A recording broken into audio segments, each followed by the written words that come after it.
Ubutumwa bwiza uko bwanditswe na Yohana igice cya 9. Yesu akiza uwavutse ari impumyi. Akigenda abona umuntu wavutse ari impumyi. Abigishwa baramubaza bati, mwigisha, ninde wakoze icyaha, n'uyu cyangwa ni ababyeyi be ko yavutse ari impumyi? Yesu arabasubiza ati, uyu nta cyaha yakoze cyangwa ababyeyi be, ahubwo ni ukugira ngo imirimo y'Imana yerekanirwe muri we. Nkwiriye gukora imirimo y'uwantumye hakiri ku manywa, bugiye kwira n'igihe umuntu atakibasha gukora. Nkiri mu isi ndi umucyo w'isi. Amaze kuvuga atyo acira amacandwe hasi, ayatobesha kondo akamusiga ku maso. Aramubwira ati, genda wiyuhagire ku kidendezi cy'Isilowamu, hasobanurwa ngo yaratumwe. Nuko aragenda ariyuhagira agaruka ahumutse. Abaturanyi be n'abamubonaga kera ahora asabiriza barabazanya bati, uyu si we wicara agasabiriza? Bamwe bati ni we, abandi bati si we, icyakora asa nawe. Nawe arabasubiza ati, ni jye. Baramubaza bati, mbese wahumutse ute? Arabasubiza ati, wa muntu witwa Yesu yatobye akondo akansiga ku maso, arambwira ati, Gisilowamu wiyuhagire. Nuko ndagenda ndiyuhagira, ndahumuka. Baramubaza bati, ari hehe? Ati, simbizi. Uwari impumyi bamushyira abafarisayo, kandi ubwo hari ku munsi w'isabato, uwo Yesu yatobeyemo akondo akamuhumura. Nuko abafarisayo nabo bongera kumubaza uko yahumutse, arababwira ati, yansize akondo ku maso, ndiyuhagira ndahumuka. Bamwe mu bafarisayo baravuga bati, uwo muntu si uw'Imana kuko ataziririza isabato. Abandi bati, umunyabyaha yabasha ate gukora ibimenyetso bingana bityo? Baramupfa. Nuko bongera kubaza uwari impumyi bati, ku bwawe umuvugaho iki ubwo yaguhumuye? Ati, ni umuhanuzi. Ariko abayuda ntibemera yuko yari impumyi agahumuka, kugeza aho bamariye guhamagara ababyeyi b'uwahumutse.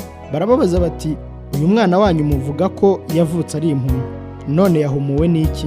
Ababyeyi be barabasubiza bati, tuzi yuko uyu ari umwana wacu kandi yavutse ari impumyi, none arareba, ariko igituma areba ntitukizi, kandi n'uwamuhumuye ntitumuzi.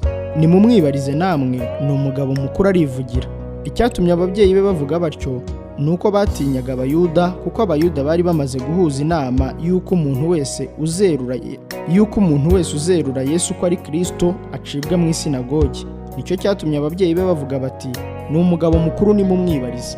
Nuko rero uwari impumyi bamuhamagara ubwa kabiri, baramubwira bati, shima Imana, twebwe tuzi yuko uwo muntu ari umunyabyaha. Nawe arabasubiza ati, niba ari umunyabyaha simbizi, icyo nzi ni kimwe, nuko nari impumyi none nkaba ndeba.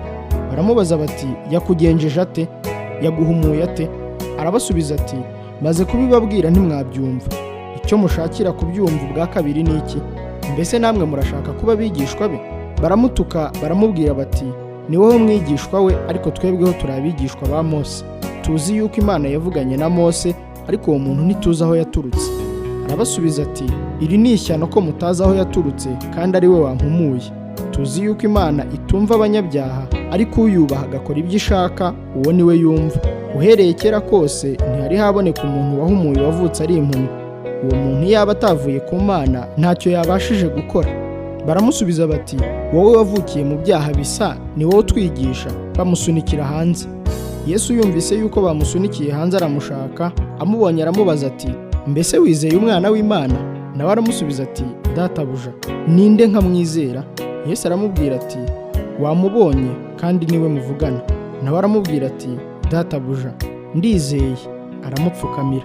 Yesu aravuga ati, nazanywe muri iyi si no guca amateka ngo abatabona barebe n'ababona bahume. Abafarisayo bamwe bari kumwe nawe bumvise ibyo baramubaza bati, mbese natwe turi impumyi? Yesu arababwira ati, iyo muba impumyi nta cyaha muba mufite, ariko none kuko muvuga yuko mureba, icyaha cyanyu gihora